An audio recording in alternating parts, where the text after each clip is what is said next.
للنهوض بالروابط الثنائية بين المغرب وتنزانيا، وخاصة في المجال الاقتصادي، رغبة يترجمها الحضور القوي لوفد من الفاعلين الاقتصاديين المغاربة بمناسبة الزيارة الرسمية لجلالة الملك لهذا البلد الإفريقي الصديق.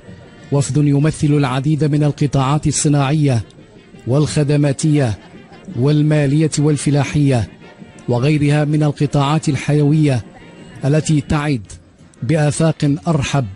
للشراكة بين البلدين. والجولة الملكية لعدد من بلدان إفريقيا الشرقية لحظة قوية في العمل الدبلوماسي للمملكة، والرامي لتعزيز التجذر الإفريقي للمغرب عبر زيارة الأشقاء في هذا الجزء من القارة،